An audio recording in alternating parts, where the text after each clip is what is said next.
All right, here we go. This is a summary of the FISA Amendments Reauthorization Act of 2017. This article is from Emma Kos. I don't know how to say her name, sorry. Thursday, January 18th, 2018. Senate voted 65 to 34 to extend FISA Section 702 authorities for 6 years on Thursday, one day before the temporary authorization was set to expire.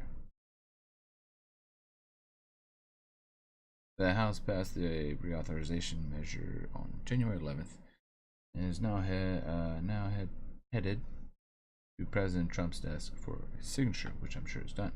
Though this bill does not include some of the broader reforms, including an earlier reauthorization proposals, it does involve some significant changes, which includes what follows is a section by section summary of its provisions for further backgrounds on the reauthorization debate, blah blah blah.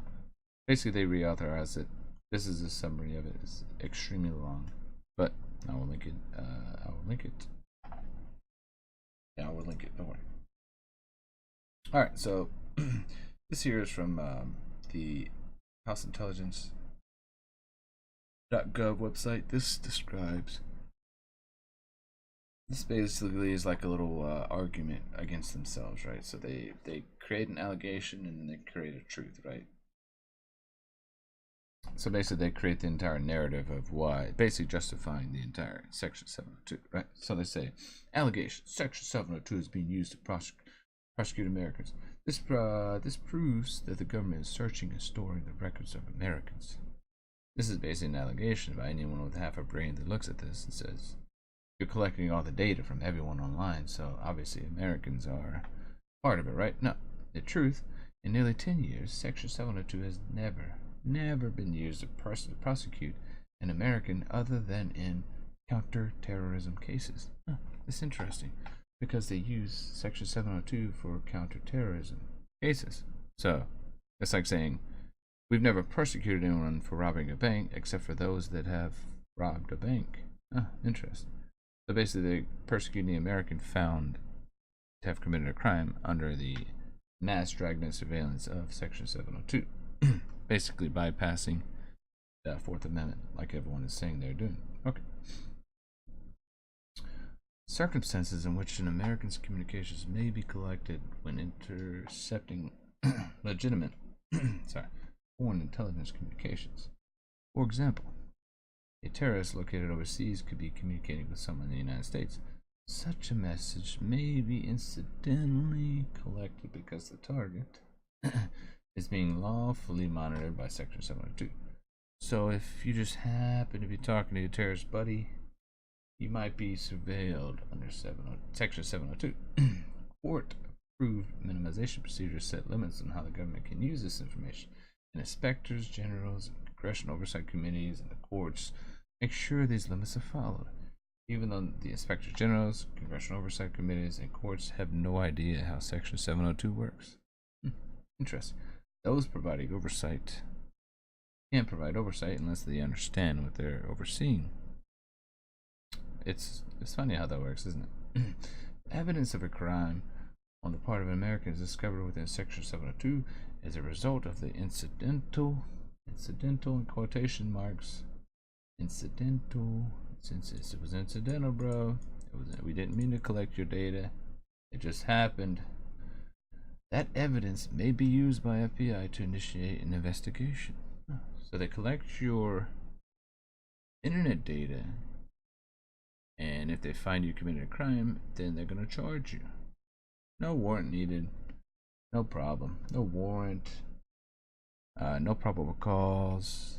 No reason to be suspecting anyone of a crime. They can just say, hey, this person committed a crime. Sweet. We got him in the dragnet. We got all the information, no worries. It's important to note that when U.S. person communications are incidentally collected, it is not because the American has been targeted under Section 702. This is important to understand. What they're saying is, just because we collected your information doesn't mean we meant to collect your information, right? They're saying We just happened to find it online, you know, it just happened, you know. We don't know how it happened. We were just looking over here and you just happened to pass right by us. And we saw you. No problem. Americans are not targeted, quotation marks, targeted for collection under Section 702, whether they are at home or traveling abroad. Terrorists or other legitimate foreign intelligence targets are the only lawful targets. Basically, they target terrorists, and if you just happen to be caught up in the dragnet, oh, okay, they'll use that information against you. No warrant, no probable cause. They'll just take your information and use it against you. Why is it important to allow Section 702 information to be used by law enforcement? Why is this important? This is where they justify the mass dragnet surveillance of pretty much everyone on planet Earth. Problem of a lack of communication and coordination between the U.S. law enforcement and the intelligence community was cited by the 9/11 Commission as a key factor in our government's failure to detect and disrupt the attack. So, they're saying because 9/11 happened, we can spy on anyone we want. That's basically what they're saying. What I mean by they is the NSA and the House Select Intelligence Committee, however you say it. Let's see, how do you say it? I'll get rid of it, and that doesn't matter. This is basically what the House Intelligence Committee is saying is because 9/11 happened, we're going to mass surveil everyone to prevent it from happening again. Okay. Now, this is where we can get into a philosophical debate about the pros and cons of mass surveillance, right? You can say mass surveillance will catch terrorists, but it will also catch innocent people. So the question is, where do you draw the line, right? If you say, oh, we accidentally caught an innocent person doing a minor crime, are we going to prosecute this person? Are we going to let it slide? If we let this slide, then where do we draw the line, right? Where does the NSA say we're not going to charge people with these little petty crimes here, you know? Or let's say you have someone you don't like an ex-boyfriend, ex-girlfriend, ex-significant other that's dating someone now. Maybe you could get back at them, you know, maybe a little retribution, a little revenge. Yeah? You think that's impossible? Wrong. Anyone with absolute power will misuse it. They will misuse it. If there's no true oversight, then you have absolute power. And with absolute power comes corruption. It's guaranteed to happen. Guaranteed. Okay, here we go. So here's another allegation. Section 702 allows for backdoor searches of American communications. So, this is an allegation made by a sane person, right? Saying, hey, you're searching Americans without warrants. This is backdoor searches bypassing the Fourth Amendment. Okay. They say, although backdoor searches is a phrase used often by opponents of protecting this nation via the Section 702, the authority does not allow the government to carry out backdoor searches of Americans' communications. This is where they mince words. When NSA receives information related to terrorist threats, it may use things like a phone number, email address, or name of a U.S. person to look at the database of communication it already lawfully acquired through Section 702. Now, what they're saying here is, there's no backdoor searches because they already collect everything, right? They already have all your information. They just need to find you committed a crime, and then they can back search all the information they have and say, hey, we acquired this lawfully through Section 702. Interesting. The NSA is basically saying they've already collected your data, so they can just use it. Doesn't matter if you have a Constitution or a Fourth Amendment right. No, it doesn't matter. We got your data already, so we're just going to use it. So what they're saying is, acquiring lawfully collected Section 702 data is not the initiation of new surveillance or a new search protected under the Fourth Amendment. It is simply intelligence agencies reviewing the data they have already collected. Interesting. So they collect the data, therefore they can search the data and use it against you. They don't have to worry about the Fourth Amendment. They already got everything. They don't need a warrant to search the data they've already collected, right? The best way to think of this is if that if you were to use the search bar in your inbox to search your email, you're only looking through the information you currently have in your possession. It is also analogous. We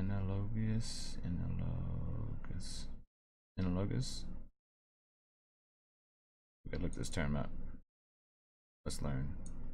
Whenever they start using big terms, that's analogous. Okay, analogous. Analogous means having analogy, corresponding in the same, corresponding in some particular. So corresponding in function, but not evolved from the corresponding origins, as the wings of a bee and those of a hummingbird.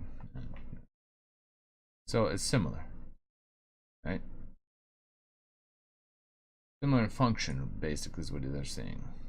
So it is also similar in function to a search of previously collected evidence by a local law enforcement agency, an activity which occurs every day in America in full conformity with the Constitution. This is what they're saying. They've already collected the data, so they can search it. No problem. It's Constitution. They can search it. But the collection is the illegal part, right? They're illegally collecting your data, but they say they can legally search it once they've collected it. Oh, interesting. It's interesting, isn't it? It's not even a back door. It's just like a big old FU saying, hey, we got your data already. We're going to search it. Deal with it, nerd. That's basically what they're saying. And it's, to me, it's, it's just the way they word it. I mean, the way they word it is like,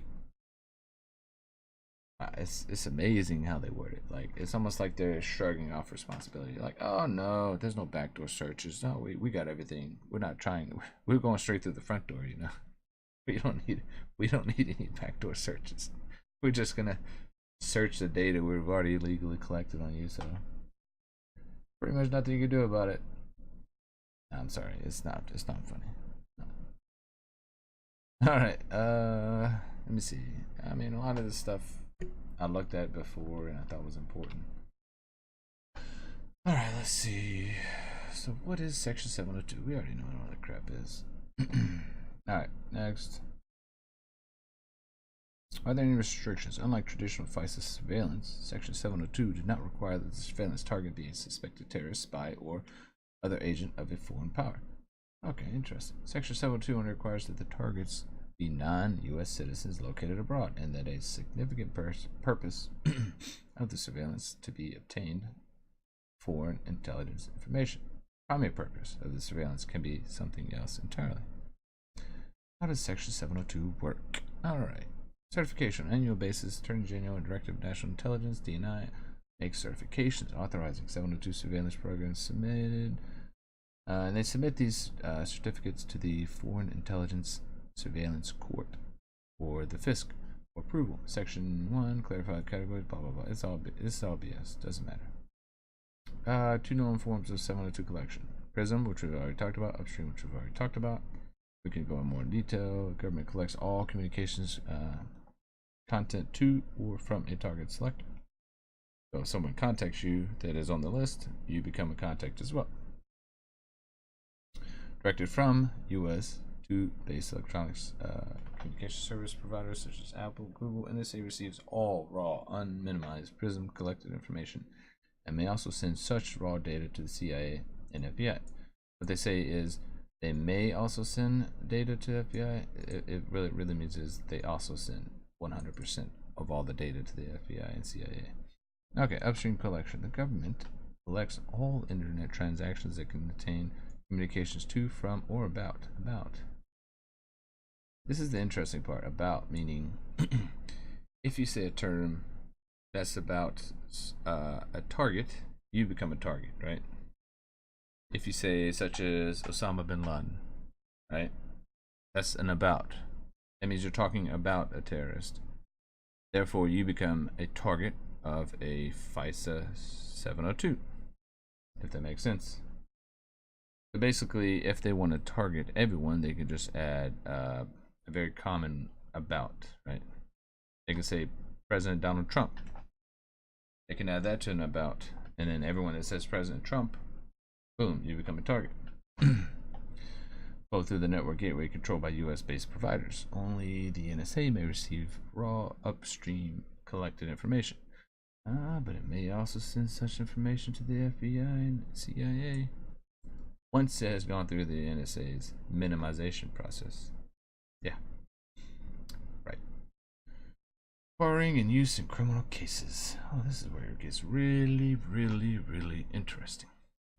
Acquiring 702 information in government databases. The NSA, CIA, and FBI are permitted to query 702 acquired information by using a variety of search terms, like we talked about earlier. Each individual agency's own minimization procedures limit the search term that analysts can use. I'm sorry, I'm trying not to laugh at this. It's hilarious. However, it is unclear how these policies are enforced. So they're minimizing themselves, right? They're saying, "Oh, don't worry, guys.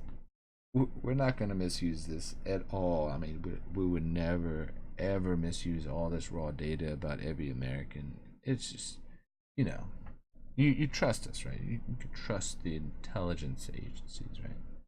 You can trust the NSA, the CIA, and the FBI. They would never be corrupt or, you know, political tools to harm political opponents. They would never do that, ever. I mean, it's just unheard of, you know. You can trust them. They have integrity. They believe in the Constitution and the rule of law. Okay, you can trust.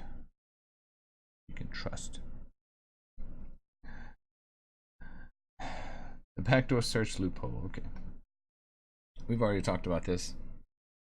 But what's important is today the NSA and CIA can only core 702 gathered information with a U.S. person identified after creating a statement of fact showing that a query is reasonably likely to return foreign intelligence information. Basically, they can just make up a report and say we're going to spy on you no matter what. However, this is kind of important here. This restriction does not apply to the FBI. They can basically look at all the information and data without a warrant or probable cause or anything, bypassing the Fourth Amendment. As we've talked about before, they don't care. It's not a back door, it's a front door. There's no door. It's just a doorway shaped information hole that they can just walk right into and just grab all your information, you know. Doesn't matter. Okay, use in criminal court. And it's not like they use it in court, right? 702 acquired information may be used as evidence against U.S. persons in criminal court. Yes, that's right. So this information that they've gathered on every American without a warrant, without your knowledge, can be used as evidence against a United States citizen in a criminal court for certain broad categories of serious crimes. Okay.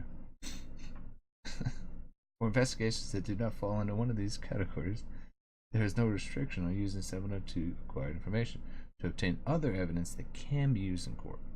So what does this mean exactly? This means, let's say the FBI looks at the NSA database and says, hey, this person's committing all these crimes. We can't, it's not labeled under serious crimes, but we can monitor this person, follow them around, and then once we see them commit a crime, then we can get them. So they can basically reverse engineer a warrant in a search to find you committing a crime, right? The use of information gathered under 702 without a warrant against U.S. persons created an end run around the Fourth Amendment, which requires a probable cause finding by an independent body. Whatever. I'm just gonna say this is kind of meat and potatoes of what I wanted to get to. I mean,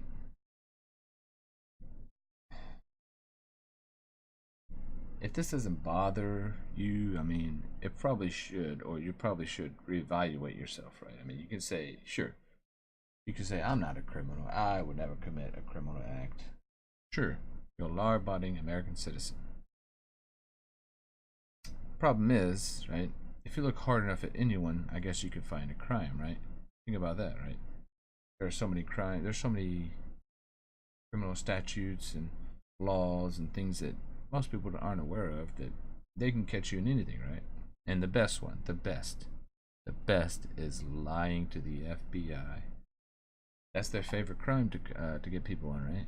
Let's say they monitor your communications without your knowledge, and then they ask you a question about your communications, and you don't know you're on oath, or you don't know that you can lie to the FBI and get caught as a crime. They'll catch you lying, and they'll say, hey, we'll drop this lying if you give us this, right? They'll create a plea deal. That's exactly what's happening right now.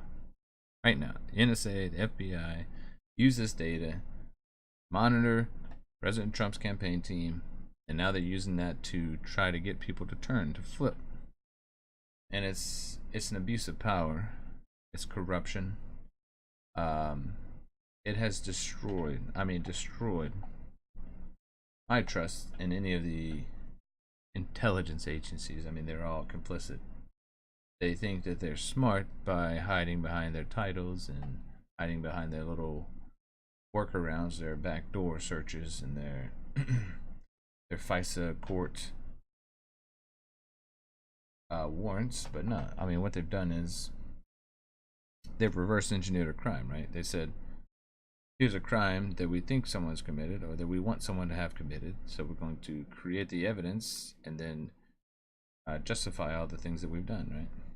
But that's not how law and order work, right? All right, so we're going to continue.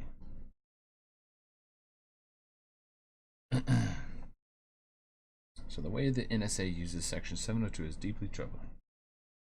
Here's why. So this is, I'm not going to go through this whole thing. Most of this we've already discussed. I'll look at the first paragraph here. So the most recent disclosure of classified NSA documents revealed that the British spy agency GCHQ sought unfettered access to NSA data collected under Section 702 of the FISA Amendments Act.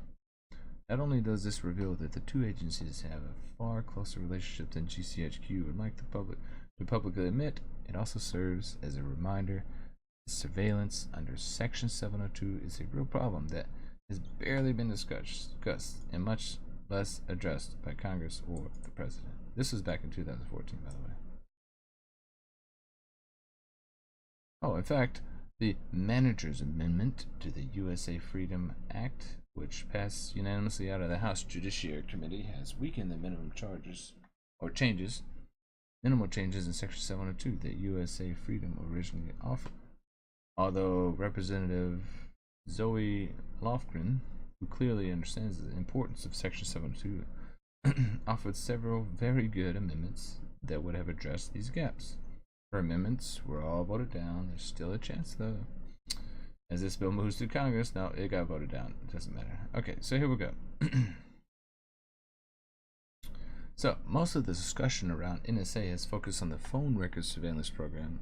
Unlike that program, collection done under Section 702 captures content of communication. What does that mean? This includes content in emails, instant messages, Facebook messages, web browsing history, and more. And more. Basically, every single thing you do online is collected. Cool.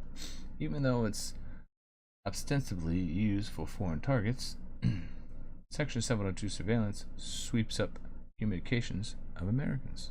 Interesting. And NSA has twisted and incredibly permissive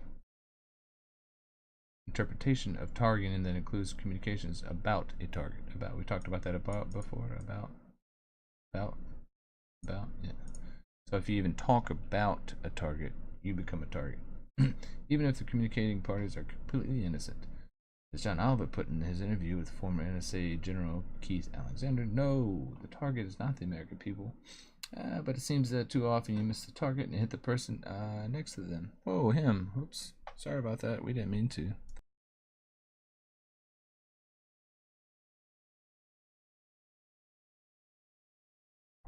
Basically,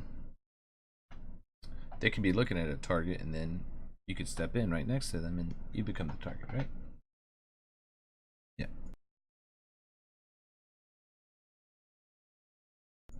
Okay, next. NSA has confirmed that assertion Section 702 data to access Americans' communications without a warrant. And what is being called the backdoor search loophole, which I'm going to call just the just the direct access to everyone's online data. We can just call it direct access, right? Direct access door. In response to questions from Senator Ron Wyden, former NSA Director General Keith Alexander admitted that NSA specifically searches Section 702 data using U.S. person identifiers. For example, email addresses associated with someone in the U.S. They just search you by your email address, and they find everything that you've ever said online. NSA has used Section 702 to justify programs in which the NSA can siphon off large portions of internet traffic directly from internet backbones. These programs exploit the structure of the internet in which a significant amount of traffic from around the world flows through the surface in the United States, which we talked about earlier. In fact, through Section 702, the NSA has access to information stored by major internet companies like Facebook and Google. Oh yeah, every single thing you do on Facebook, stored by the NSA. Everything you search on Google, stored by the NSA. For use at a later date. Everything, not just some of it, everything you do online, everything. Section 702 is likely used for computer security operations. Director of National Intelligence James Clapper noted Section 702 is used to obtain communications regarding potential cyber threats and to prevent hostile cyber activities. Richard Leggett, Deputy Director of NSA, noted the use of intelligence authorities to mitigate cyber attack, blah, blah, blah.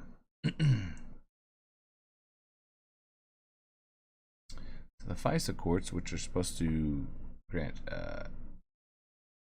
the ability for the NSA to collect all this data, they have little opportunity to review Section 702 collection. The court approves procedures for 702 collections for up to a year.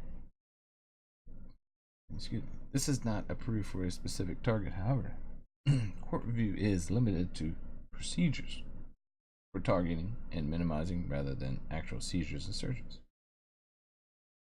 This lack of judicial oversight is far beyond the parameters for criminal justice. Not only does the FISA court provide little oversight, Congress is largely in the dark about Section 702 collection as well. NSA spying defenders say that Congress has been briefed on the program, but other members of Congress have repeatedly noted that it's incredibly difficult to get answers from the intelligence community. I wonder why. I wonder why they don't want to give you answers about them illegally spying on Americans. It's like, hey, have you been spying on people? Oh, no, we would never do that, ever. Okay. And that attending classified hearings means being unable to share any information obtained at such hearings. What's more, Senator Barbara Mikulski stated, fully briefed doesn't mean that we know what's going on, but that a full picture of Section 702 surveillance, Congress simply cannot provide oversight. So here's two of the people that are supposed to provide oversight, which have no idea what's going on, so they just sign off on it. Basically, they're signing off. FISA court signs off, lets NSA do what they want. Congress signs off, keeps extending Section 702. No problem, right? I mean, what could possibly go wrong? What could go wrong? We're giving people unfettered, uncontrolled access to everything on the internet. What could possibly go wrong? Section 702 is not about keeping us safe from terrorism. It's a distressingly powerful surveillance tool. While the justification One of the justifications we've heard repeatedly is that NSA surveillance is keeping us safer. Quotations, keeping us safer. Data collection under 702 can be shared in a variety of circumstances, such as with GCHQ and other foreign intelligence agencies, such as ordinary criminal investigations. For example, the NSA has shared intelligence with the Drug Enforcement Agency, also the FBI, that has led to persecution of drug crimes, all while concealing the source of the data. The president has largely ignored Section 702, While the phone records surveillance program has received significant attention from President Barack Obama in his speeches in his most recent proposal, Section 702 remains nearly untouched. Even though 702 gets all your voice communications online, so it doesn't really matter. And it gets all your communications through your smartphone as well, without your consent. The way NSA uses Section 702 is illegal and unconstitutional, and it violates international human rights laws. Unlike searches done under a search warrant authorized by a judge, Section 702 has been used by NSA to get broad FISA court authorizations up to a year to spy on anyone for general search and seizures of huge swaths of communication. The NSA says this is okay because Section 702 targets only foreign citizens. We've already discussed only foreign citizens or Americans that may have contact with foreign citizens or Americans that may talk about foreign citizens, right? Yeah. Problem is, once constitutionally protected communications of Americans are swept in, the NSA says these communications are fair game. That's right. So they only target foreign citizens. But if they collect your data by accident or by chance, then that data becomes evidence against you. Innocent non-Americans don't even get the limited and much abused protections the NSA promises, but they don't enforce for Americans. Under international human rights laws to which the United States is signatory, the United States must respect the rights of all persons. With so many people outside the United States keeping their data with American companies and so much information being swept up to the mass surveillance, that makes Section 702 the loophole for the NSA to violate the privacy rights of billions of internet users worldwide. Billions of people getting getting violated, getting swooped up in the NSA surveillance. That's right.